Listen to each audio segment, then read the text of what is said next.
Hello there all you beautiful people and welcome to this game review of Someday You'll Return.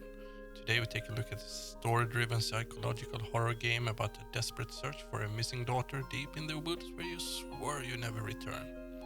I am Dan. I think it's time to put on your hiking shoes because we are going to walk and run a lot. But first, let's watch the intro.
How can I help you?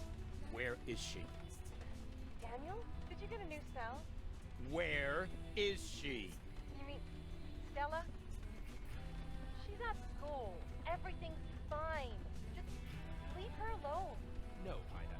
Everything is not fine.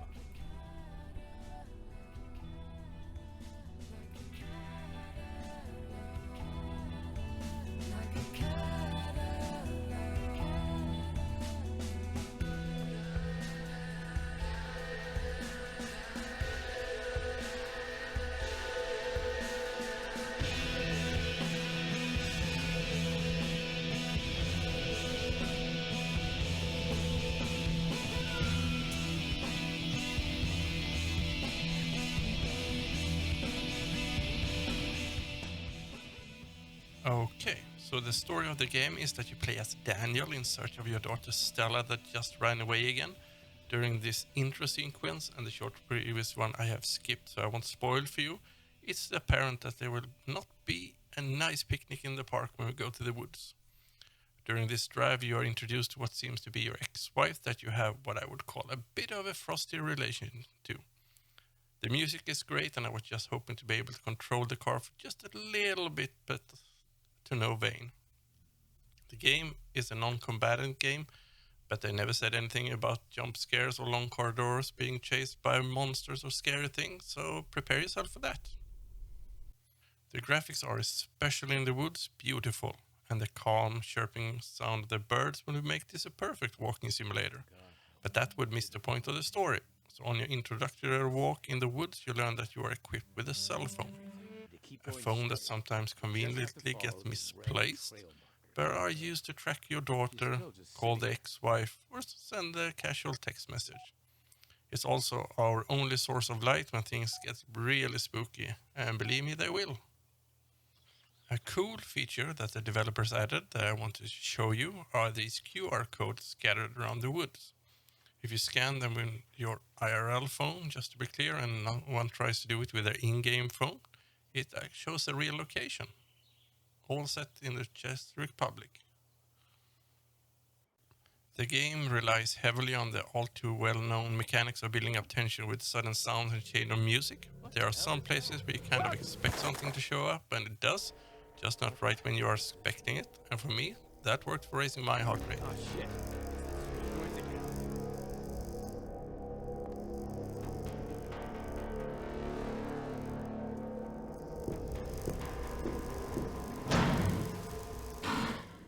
But how would you survive in the woods without some kind of crafting and Boy Scout skills?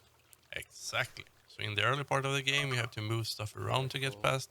That is not as impressive as it becomes a bit later when you first visit the charming place Shit. and find some tools. And after that, go ripping up crosses to fix your broken ladder. But it also comes in handy when we visit another horror-themed part where we need a torch to fend off spiders.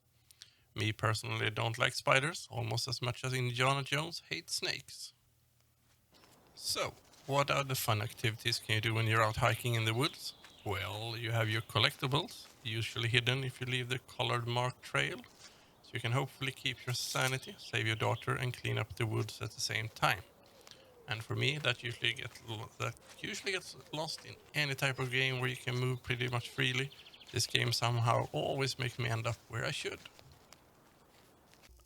So, how does the game drive you forward in the gameplay? It usually ends the chapters with you being unconscious or hurt. Sometimes right after you get a decent exercise running from known or unknown scary things. It might just be me, but I run a lot in this game. Perhaps I'm just eager to find what horrible nightmare awaits me around the next corner, but walking in this game is too close to real life and that makes me stressed.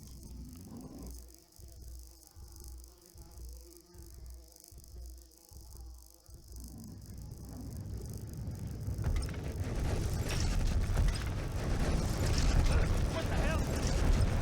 Fast.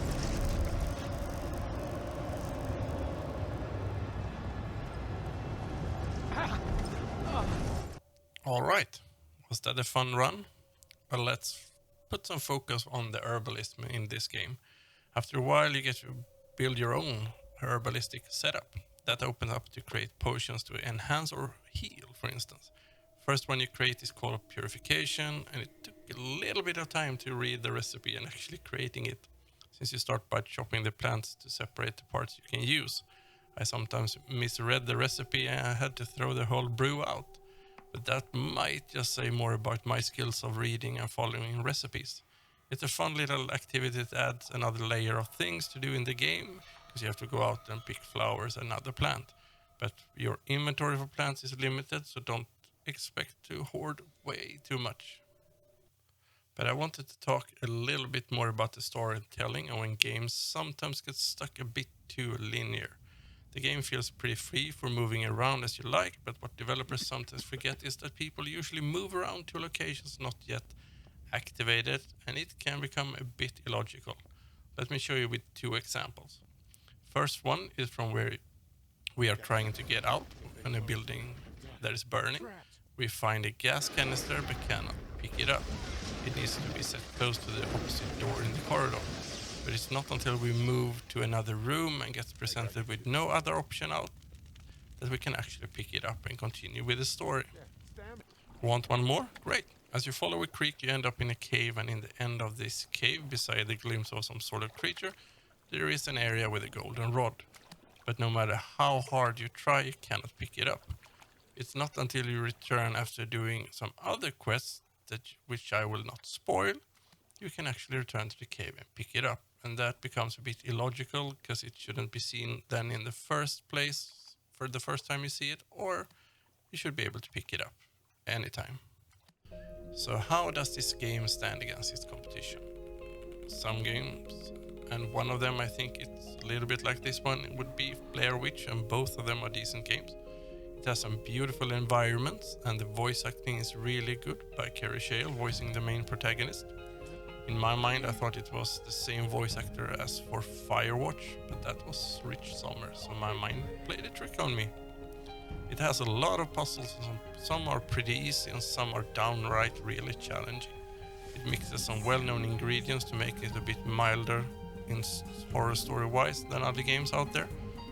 And if you look past the bit too easy way to jump through the story with chases ending and knockouts, you will find a game you enjoy learning more about Daniel and Stela. The game is created by CB Software, and link to their Steam page in the description below. My name is Dan, and it has been a pleasure showing you this game. If you like my content, how about you leave a comment or hit that subscribe button, and until next time, stay safe and stay awesome.